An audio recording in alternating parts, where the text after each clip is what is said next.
What's up, everybody? You got the car man, and we are live today, broadcasting from the RV8. And our today's show is going to be about wasting time is wasting cash. Ooh, that's a hard one. I hate these kind of ones. These are the rough ones. These are the woodshed talks. And it's real. We keep it real for everybody, trying to keep everybody on the same page and make things easy to understand and completely educational. That's the idea behind everything we do. We invite you to subscribe to us. We are live every day at 8 o'clock, Monday through Friday. We also have an Amazon store for anything we talk about. We would suggest you go check that out. Of course, we appreciate it too, for sure. Meanwhile, time wasting in work. Ooh, that's a tough one. So, all right. So, some of my premises that was going on here, I'm not going to go with wasting time as in stuff to do with family and stuff like that. To me, that's an investment in your life, an investment in your time. So, I'm not talking about taking time off. I'm actually talking about the time that you're actually sourcing at work. That's what I'm specifically talking about. So, I'm sure some of us at some points, greetings from South Texas, my man. What's happening? Let me kick some of this back because I'm getting ready to run my mouth for a minute. Okay, so long story short, one of the biggest killers of independent dealers is how they spend their time. It's not that their intentions are bad or they generally intend to do things wrong, but some things just really eat their time up. And what is that? What are things that can eat your time up? Sometimes some of the big deals that can really get your time up, you get caught up in the wrong type of market. And let me explain to you what I mean. So if you're into the buy here, pay here, that's one thing. But if you're into secondary where you're trying to finance cars, sometimes your customers just can't be bought. And when you can't get a legit customer that really doesn't qualify, you got to pull the trigger. You got to say, you know what? I don't have time for this. There is no time for this. I either can get you bought or I can't get you bought. That needs to be the story. Spend you a good hour on it, hour and a half on it. Do not let it drag on for days, weeks, and tie up your phones and your salespeople's times. Period. In the story. A dead deal is a dead deal. And the best thing you can do with deals like that is just let them go. You heard that from me first. I know that sounds kind of cruel because people are like they're talking the right stuff. They want the car. You want to sell them the car. You want to make money. But guys, while you're wasting all this time on somebody that doesn't qualify to buy a car, you could have sold two more to people that do. And sometimes people get caught up in the mission of just trying to make something happen that probably shouldn't happen. And at the end of the day, it's very unproductive. So here's how I basically run it. If I have someone that is what I call captive audience, they have bad credit, and there's really not much of a chance of me getting them hung, much less someone else. But if I can't get them hung or don't know if I can get them bought, hey, no problem. They can leave a deposit. If they don't have a deposit, adios, baby. I'm not wasting any time on you. Secondly, if they don't have a reasonable deposit and it's like some kind of really high risk thing where I'm going to have to like backhand or I'm going to be on the loan for 90 days with them, forget it. I'm going to pass on those too. Because it's just bad business, guys. When you do a deal, it needs to be over with. Like, you need to do the deal. You need to get it in, get it out, say goodbye, love you, see you, come back, visit. We'll talk on Christmas and Thanksgiving, and all be good. But these deals that go on for days, weeks, months, forget them. They will kill your business. And then they bring all their friends in, and they'll all kill your business. So, I'm not saying don't deal with bad credit. I'm saying know when to say when. You need to set yourself a time limit for your salespeople and say, hey, listen, here's our three main lenders. Send the deal off. If it gets financed, great. If it doesn't, cut it in the head, walk away. You're done. Don't waste your time. Okay. I won't kill that one to death. But that is definitely one of them deals. Okay, secondly, they have, in the car business, this is terrible. I hope YouTube doesn't throw me off for saying this. But, we're car people, so let me just call it what it is.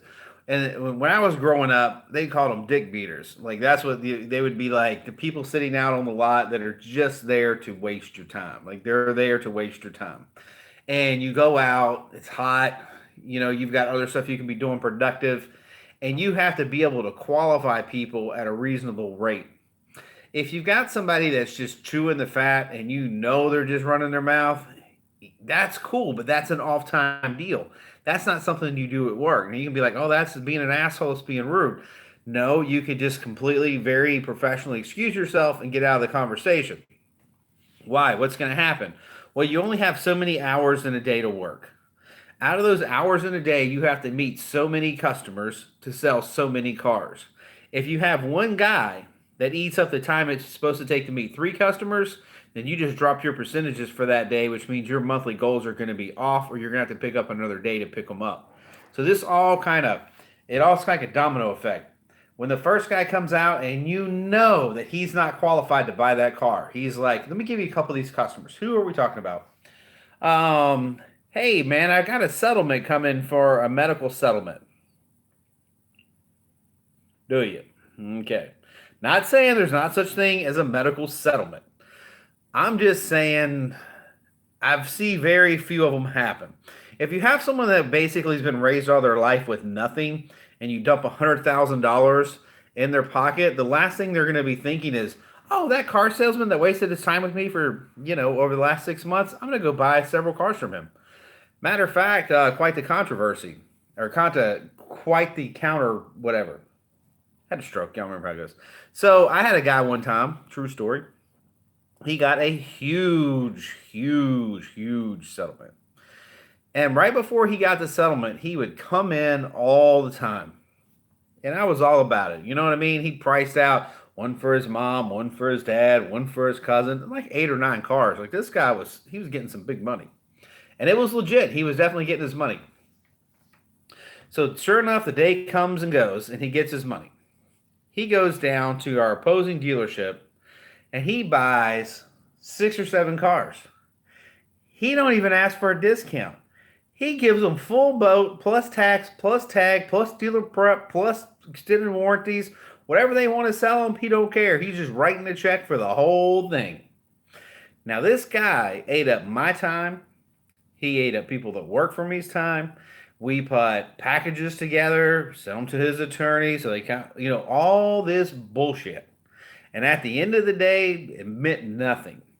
So basically, you could put a little bit of time in it, but I wouldn't put a lot of time in it. People that say they're having settlements come in,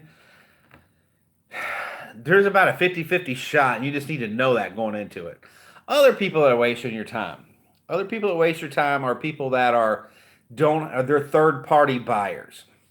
Those are the worst.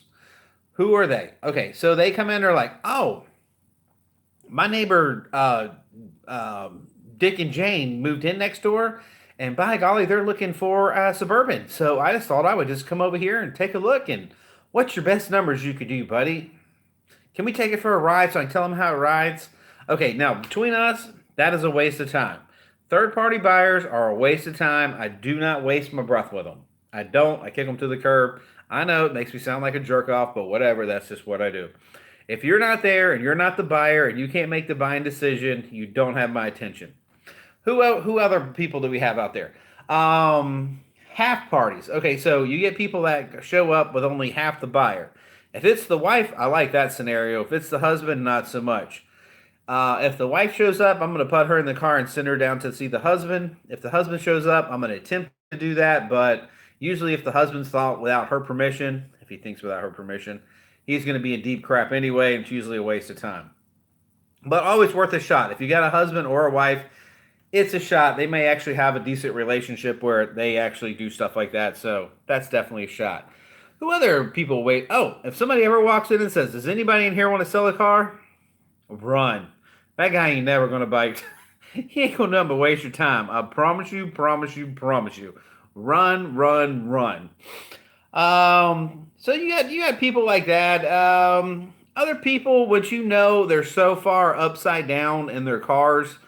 Maybe they went to some place and they're traded in 3 or 4 different times ahead of schedule. So now they have $10,000 in negative equity.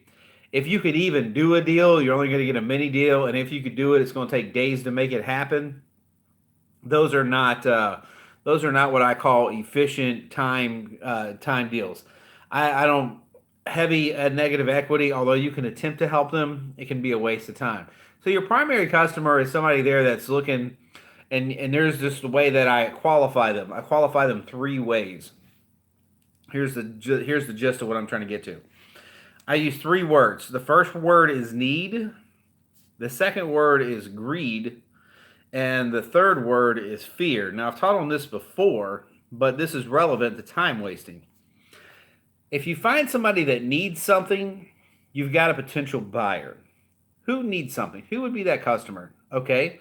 Somebody walks up and says, hey, man, my car got smashed on Monday. The insurance settling out next Friday. I need a car by then. Bingo, you got a car buyer. Woman shows up, guy shows up and says, hey, man, I'm getting a divorce. It's settled on Friday. Got to have her car or the judge is going to throw me in jail. You got a buyer. These are people that need a car. Guy gets a new job. You get the picture. You get the customer that shows up and legitimately needs something. If somebody legitimately needs something, you can solve that problem, provide a service, and get them in an automobile. Then you have effectively a way, an avenue to make money, and this is a way to invest your time, which is awesome. Needs are some of the best. They're not the most profitable because a lot of times they have restraints, like if it's a collateral swap on an insurance job or something like that. A lot of times you're kind of working, in real thin scales.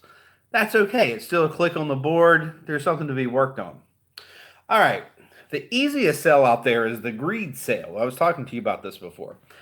Greed is the guy that sees your ad that you have, and you've got it posted some ridiculous number. You know how new car dealers are. We put the most ridiculous number that humanly possible. We take all factory incentives, wipe out the dealer holdback, plus minus, then we come up with this, ridiculous one car that we will sell for that amount of money. And that's called the greed close. And that guy is so obsessed with what something costs, he is bound and determined he will buy that particular unit that's in that stock number, and that's an easy sell. However, it's not an easy sell to make money on because the greed guy is the guy that's going to buy it because he can't get a better deal anywhere else. He knows it. He knows he's getting one on you, or he perceives he is. Usually they actually are. If you buy an ad card, you're usually getting one on the car dealer. That's why they only post one. It's just there to bring traffic in. And so a greed buyer is a great buyer. Other times greed applies is if you have a really sought after vehicle that is hard to find, maybe like a special, a new offering of a type model or like specialized equipment, something like that. I remember when we brought the PT Cruisers in, actually I'll take it back then. Remember when Dodge Neons were first offered up? When Dodge Neons were offered up, people were standing in line. We did not discount nothing. You paid full MSRP, and you had to wait to get a Dodge Neon. Then the same thing happened with the PT Cruiser. PT Cruiser was the hottest thing ever hit the market. And people just wanted it. They wanted it. They wanted it. They wanted it. And they knew that if they got it, they didn't care. They wanted to have it. And that's what happens in the greed buy. And I'm just using those two examples. A lot of times when Mustangs switch their body styles, Corvette, just different people, like when the Camaro came back out, like that was a really, really super hot commodity. So the people that are seriously engaging in trying to get something that's very specific, they're very greedy, and they'll do it. And I'll give you an example. In 2005, I had to buy a Ferrari from a Ferrari dealer in, where was he at? He was in Georgia, I believe. So anyway, so this is my first time playing with a Ferrari game. Now, me being a franchise guy, I'm like, who cares with a Ferrari? They only sell 2 cars a year or whatever. I don't even pay. I don't even look at them as a legit car, as a car retail operation. They're basically, they sell a few cars a year to the exclusively rich. So anyway, I got this guy, and he wants this Ferrari, and we're going to buy it for him.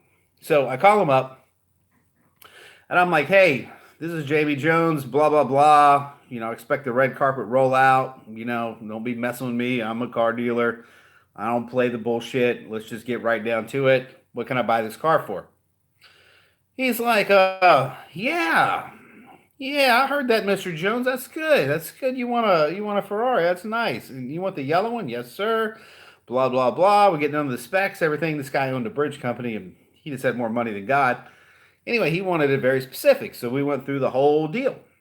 He's like, yeah, and it came out to like, I want to say it was like 180 grand by the time this was all said and done. I'm like, so how much of the $180,000 can I get off? He's like, off? Oh no, sir. There is a 9-month waiting list to get one of these Ferraris. 9 months. But you can't be on the list unless you pay another fee to be on the list. Oh, really? How much is that fee? So, anyway, turns out the guy wants 30 grand more to be on the list to buy the Ferrari. I'm like, dude, you're nuts. So, we're going to pay MSRP plus 30 grand to get on the list. Call my guy up. He's like, I don't care. Give me that car. Done. I'm just like, everything in my body's going, I just can't do this. So I call the guy up. I'm like, you know what? Fine. It is what it is. So I give him a PO number, and about life we forget. So about 3 weeks later, this cat calls me back. He's like, hey, man, I know you're buyer. This is just like this is like what you would hear in the movie Used Cars, but this is a Ferrari dealer.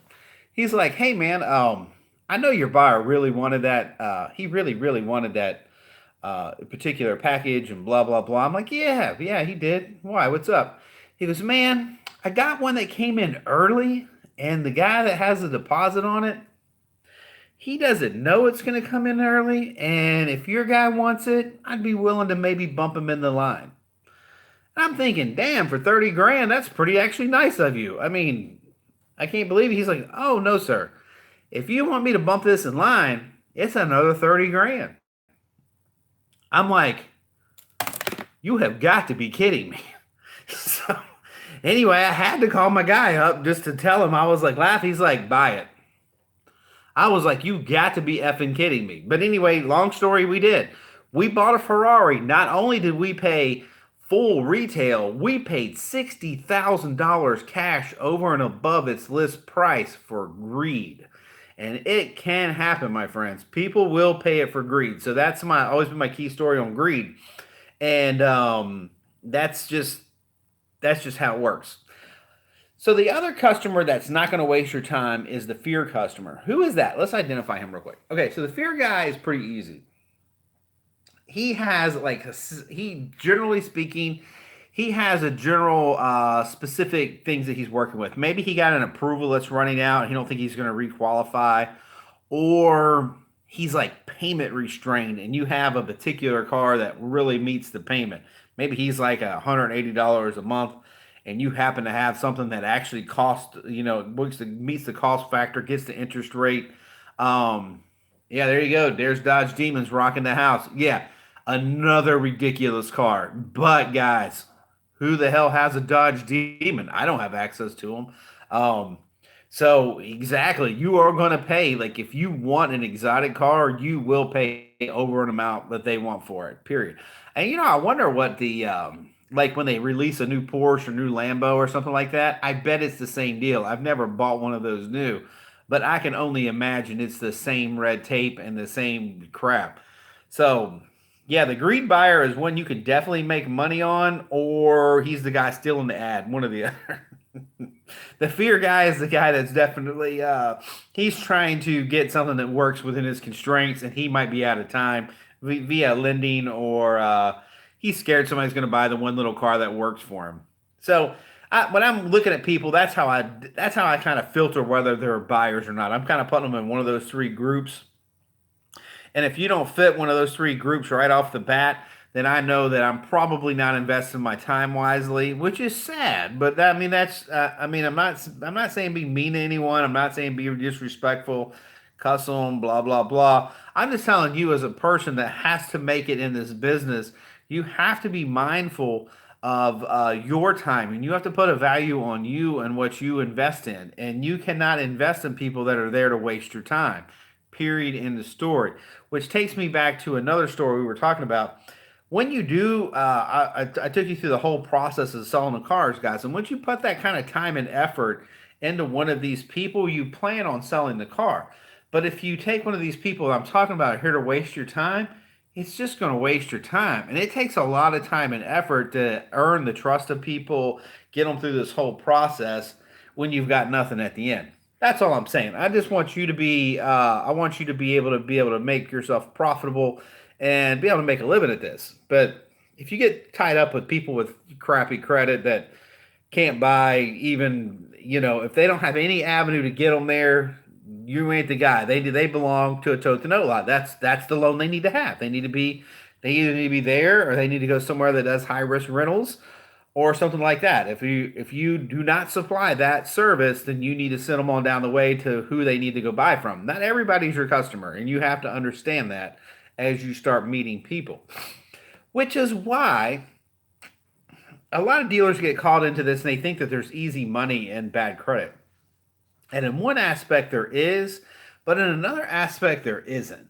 Because they are some of the worst customers on the planet as far as just getting all their crap together. Like if you have to get their proof of roof or their income and start tracing all these things down, and then their down payments, and they got 8 different stories where they lived, and utility bills and 4 different names at the same address.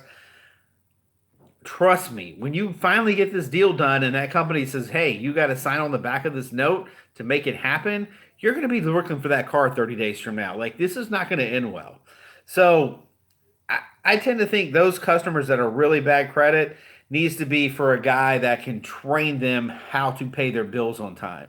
If you're not that guy, you need to say goodbye to that credit segment or that market segment because it's just a loss.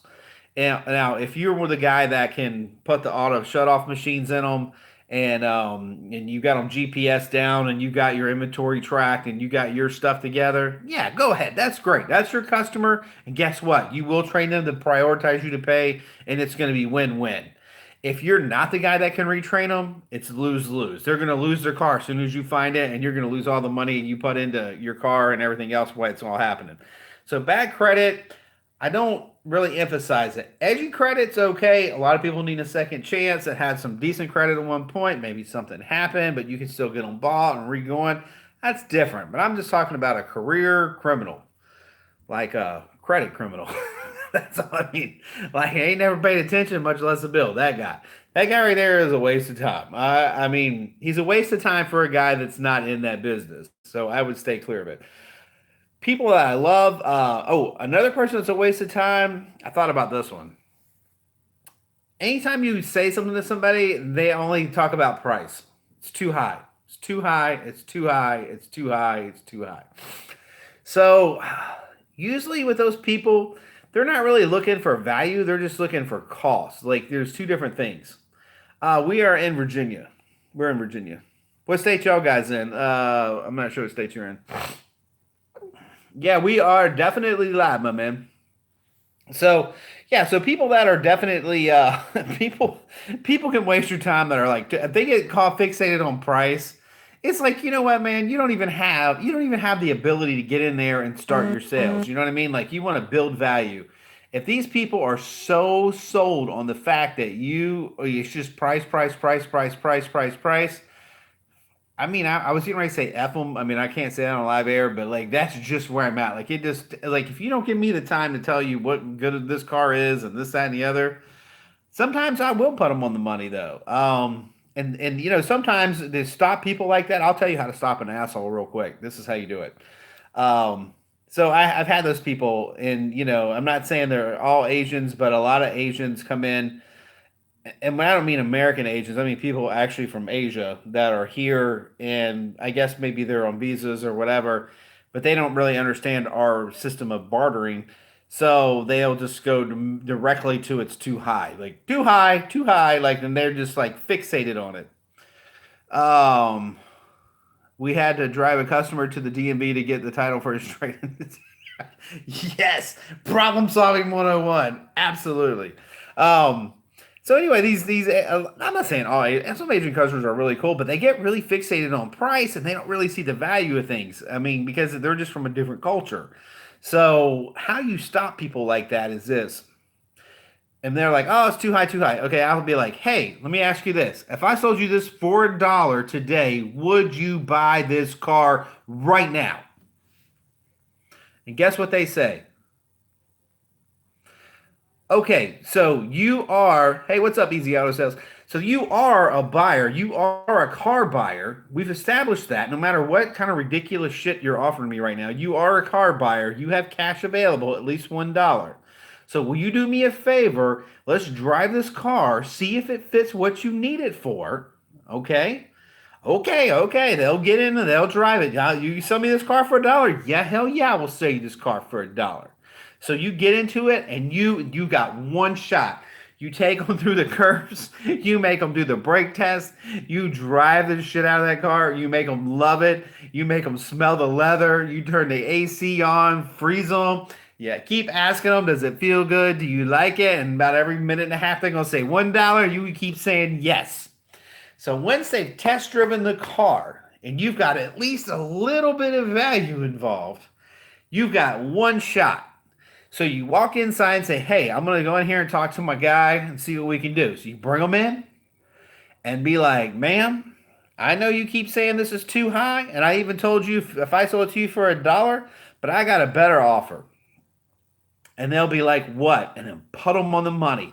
So if you wanted $10,000 for it, but you got $7,900 in it, you might say, hey, listen, here it is. I'll do $1 plus, and then you nail them. $8,400. Oh my God, they're going to have a stroke. And then when they come off that ceiling, say, I'm glad you like the deal. Can we go ahead and earn your business today? Are you ready to get in your car and drive home? No, it's too high. Great. Tell me how much money you'll pay for it. And you got to get that balls up with them, because if you don't, you're never going to have a shot with them, because in their culture, they don't get the whole sales process. They don't get the, hey, let's be nice, and then let's go hold hands, and then, let's all have the feel goods, and let's talk about kids. They don't care about your kids. They don't care about shit. All they care about is what the cost of the vehicle is. So sometimes you have to address them like that forward. And then you have the guys that that are like, they're just stuck on, like, their whole thing in their mind is they're going to take you down to cost right off the bat. So, and I've had to deal with this a lot. Guys will be like, I don't need to test drive the GD car. All I need to do is know if it's down, if I'm going to pay the price. So get your numbers out and tell me what I can buy it for. Okay, sir, I got you. Which one do you want? Oh, it don't matter. One of the black ones over there. Okay, great. Let me pick it out and let's drive it just to make sure I'm not going to waste your time. You ain't going to waste mine. Period. Let's just be straight with each other. Can we do that? Well, I want the price. Well, sir, you're wasting my time and I'm wasting yours. So let's just make sure you're on a car. Okay. So usually you can get them in a car. Say whatever you got to say to get them in a car. If you can't get them in a test drive, you ain't got shit anyway. Get them in a test drive. When the guy comes back, he's going to be hitting you on numbers. So here's what I do. I say, sir, we have $64,000 and 522 whatever on the windshield. What is exactly you're willing to pay? I'll just sell it to you for whatever you want. And the guy will be like, what the hell? What do you mean you're going to sell it to me for whatever I want? Sir, you said you want my best price. My best price is going to be whatever you're willing to pay. So let's just get to it. What are you willing to give me? How much will you pay me for this $64,000 car? And the guy will be like, well, I was over at Joe Blow's. They got the same thing over there for $54,000. Sir, you telling me $54,000 you'll write me a check and this is over? What are you saying? And that's how you address them. You never cower down. You just go right up, balls up, right in their effing face and be like, hey, I'm with you. I'm down with you, brother. Whatever you want to spend, I'm here. You are the customer. You're in control. I'm with you. I'm just the guy trying to take the money. That's it. I just try to make a living. So if you feel good about being the baller that makes all the noise and you get to stake your deal, great. So throw it all off on him. And that's one of the best ways you'll ever take care of a dick-ass customer, because, most people get it. Like, they get that, you have a job to go sell them a car. Like, they get that. They get that there's things that are involved. Like, they want to be driving the right car, something kind of close to their budget. They'd want to make sure their wife is happy. They'd want to make sure that the husband's happy or the kids fit in it. Like a lot of people get the process that there is involved in buying a car, but some people just could care less. And when they care less, you even got to care even less than they care. But always make them drive the car first because that, number one, establishes control of the deal. You're getting them to do something you need them to do. And plus, you got a shot of the car selling them a little bit. Because if they don't want the car, if they don't get any kind of attachment, the numbers aren't going to mean anything. So you got to get that glue in there to kind of make it stick. All right, so that's my customers. That's how you get over the asshole version of that. Excuse the language, YouTube. Don't bump me for that one. I got bumped on a couple of videos because I was expressing my inner feelings. Yes, I have at least 2 feelings. Thank you very much. Okay, so what else wastes your time at the car lot? I'll tell you something that really, guys, I'm going to tell you something. A bad attitude is like a car with a flat tire. You don't get anywhere till you change it. And that's true. And you talk about wasting time.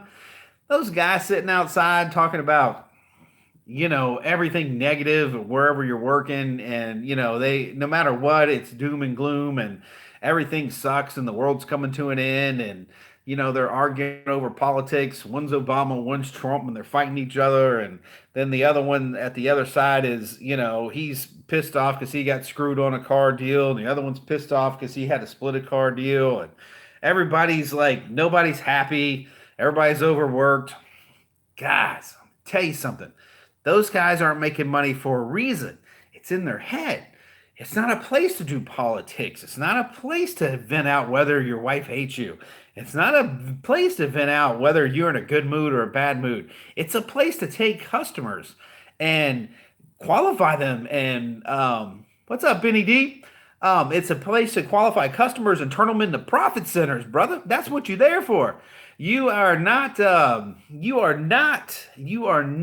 there to be part of the group. The group are broke dicks. That's what they all are. When I was running in sales before I took over, it was always the same 4 of us that were always the top salespeople because I didn't give a shit about whether their wife was cheating on them. Be honest with you, if they were cute, I'd be calling. No, I'm just kidding. But these guys were just they were just ate up with it. I mean, they were just ate up with life and everything was negative, and they would just sit there and puff cigarette after cigarette and bitch and moan. And why they'll be like, oh, that's not my up. By the way, for anybody who's logging on, up is the customer that just pulled up in the park or the wherever. So that's what they call them, as ups. So it'd be like, that's not my up. And I'd be like, hell, it's my up. I'm after it, man. And baby, I'd be gone. I'd be down the road. I'd be chasing them down. And hey, I was never too good. Never too good to. Yeah, I know I got a little bit of Southern, but I gotta tell you what, man, guys. I was born in a place called Appalachia, Virginia. It's a holler outside of the mountain in the very boot of Virginia. Like there's nothing but coal mines. So I went from there to be raised in the panhandle of Florida. And then I lived from Texas, and then I worked the Texas line from Texas all the way over up the East Coast and back down. So, yeah, I'm kind of Southern, I guess you might say it. I'm not saying this is sweet tea. Oh, yeah, that's what I'm saying. But it's straight tonight. I didn't put nothing in it, so we all good on that. But anyway, yeah, guys, so speaking of time wasters, time wasting it is so important for you to stay on your A game when you're at work. If you'll just stay on your A game, man, you'll make more money than you ever dreamed of.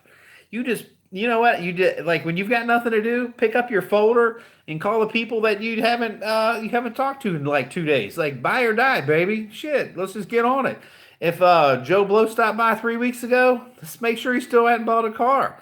If your customer drove home yesterday, he's talked to 3 of his neighbors. Call them up and say, hey, man, make sure you enjoy that thing, man. Who else can we call? You got somebody else that wants to buy a car? And you would not believe the referrals you get from people you sell cars to because they love you. And they're at the work going, man, the guy down at the Ford store, he's awesome, man. And the guy down at the Chevy house, he's as good as it goes, too. I mean, and that's just his way. That's the way it runs. And you have to be that guy, man. You have to be in the game. mentally, physically, you got to be there. Like, you don't show up with a hangover like I did when I was young. I'd be out partying until 4 or 5 o'clock in the morning and show up at the sales floor at 9. You make it 9:30 because I was always late for the sales meeting. They couldn't fire me. I sold too many cars. And then, long story short, I could have made so much more money, dude. I could have been retired so long ago if I would have just not been a dumbass. I mean, I could have just been like, all right, man, I'm going to keep all my customers in one place. I'm going to keep contact with all of them. I'm going to once a month send them all a thank you note and done a few basic little things. And within 2 years, I'd have never taken it up. I'd have just had people coming in off people that are my friends.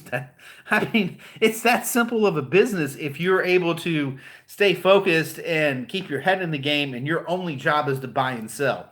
And it doesn't matter if you're the dealer or you're the salesperson. It doesn't matter. Whoever you are in the system, you all have the same game, which is buying and selling. Or if you're a salesperson just selling, like in my particular case, I don't even barely go out and look for cars anymore. Like, yeah, this morning I got called on a BMW. I was talking to him about his BMW. He's like, I want to sell my truck too. Okay. I was like, when do you want to sell them? He's like, you want to buy them today? I'm like, I really can't today, but I'll go Friday. He's like, well, they're not for sale. I'm driving my truck today, so no problem. So, I mean, it just happens. And that's a referral from someone I bought a car from a couple days before that. And it just keeps on going and keeps on going.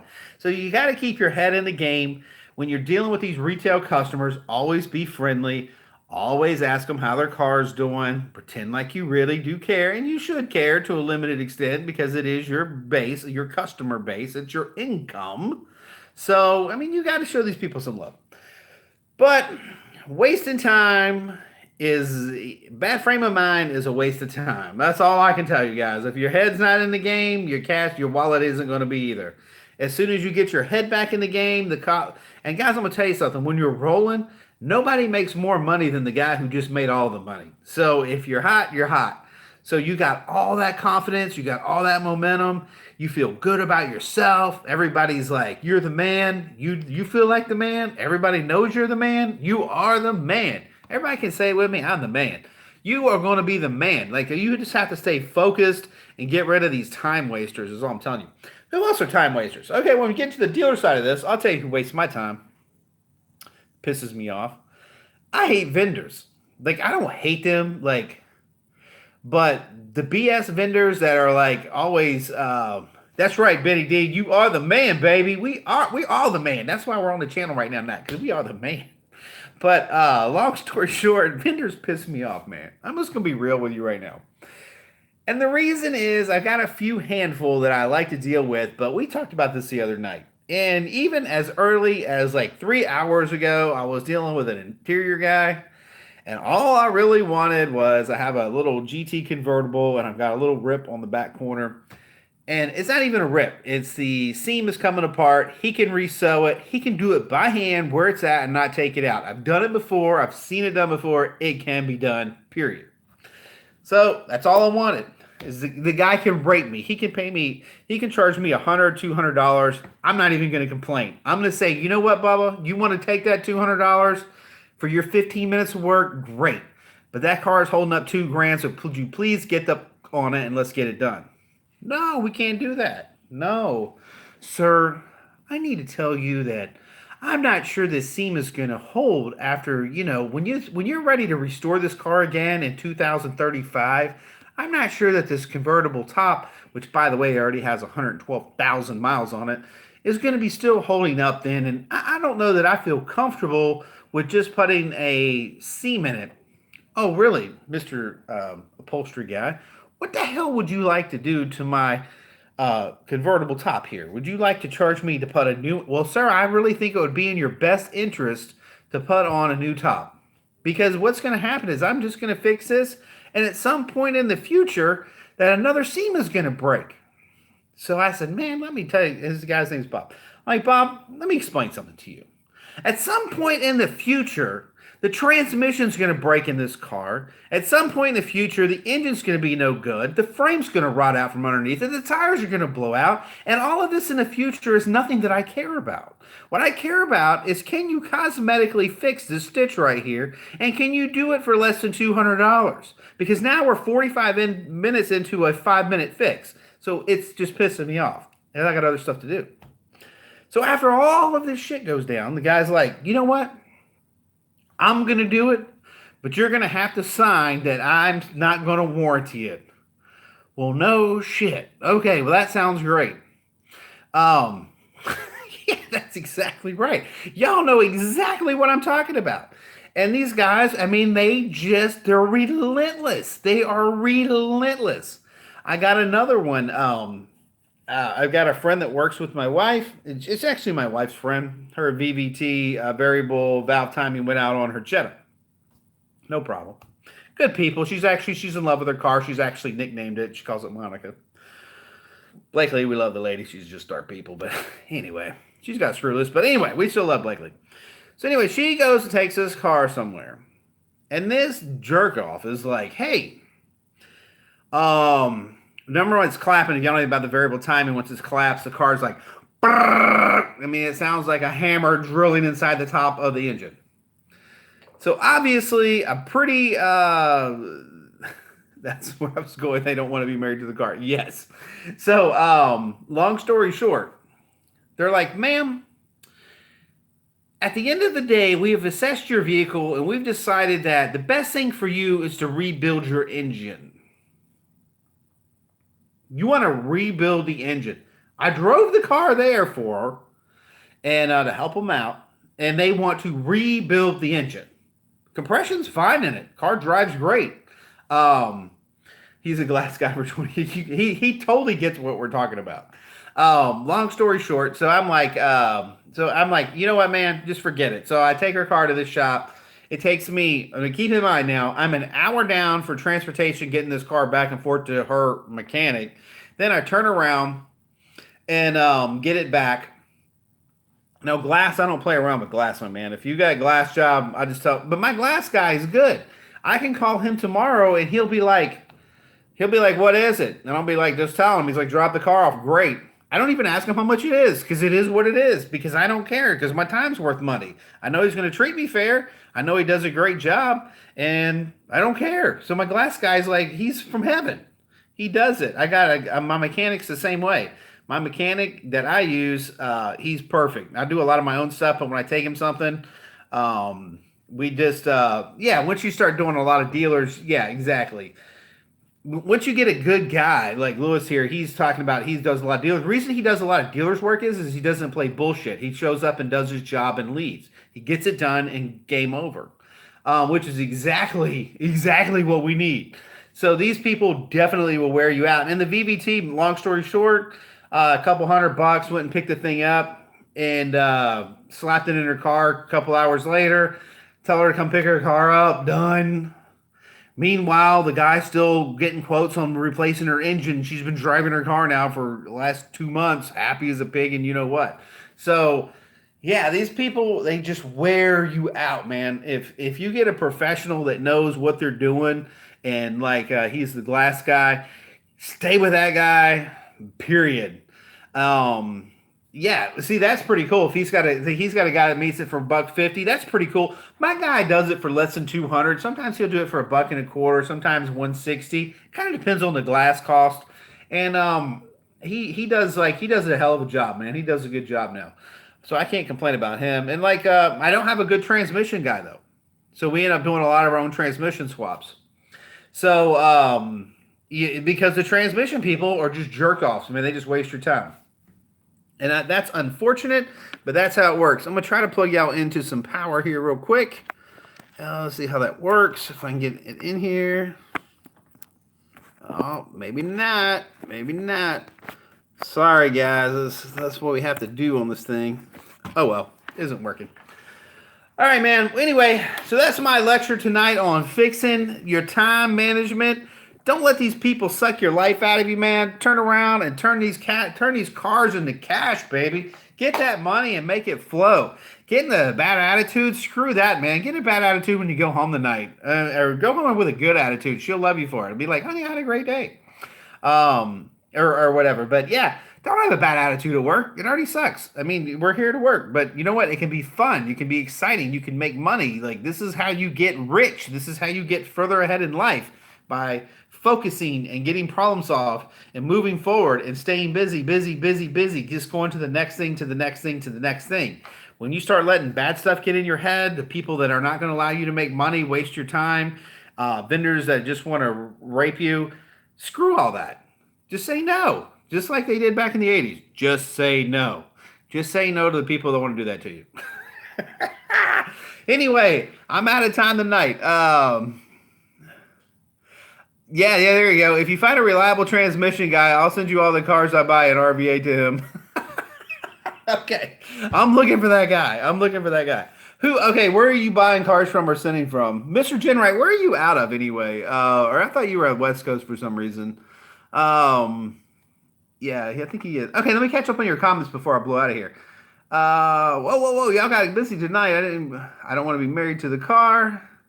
Okay, here we go. I didn't even see this. Picked up a 09 town car for $1,000. Needed to land on top. They quoted me $1,800. I said, damn, that's more than I paid for the car. Yes, Easy Auto Sales. I feel you. I bought a Saab one day, and the dude's like, it was years ago, but the guy's like, oh, to fix that top's $3,500. I'm like, damn, the top looks good. He goes, yeah, but the convertible motor, they're really expensive. I'm like hell they are. So about an hour later, we just undone the hydraulics and it became a manual top. Yeah, okay, so everybody's kind of catching on. I'm kind of watching it here. Okay, all right, so we're kind of caught up. All right, guys. Well, if you guys come up with anything good that you want to talk about tomorrow, hey, what's up, Big Cliff? I didn't see you sneak in here. I thought you were on house arrest with the wife or something. We love Big Cliff. He's some shit. All right, so long story short, if you come up with an idea we want to jump into tomorrow night, I'm down with it. This is real conversation and real talk, and if you like, it's not for the faint of heart. I mean, we tell it like it is. So I hope you dig it and understand it, and you can translate Southern conversation, because it is Southern conversation. Meanwhile, shop our Amazon store, because I'm trying to get rich on Amazon. But we will see you later tomorrow at 8 o'clock. Peace and love from the RVA. Later, baby.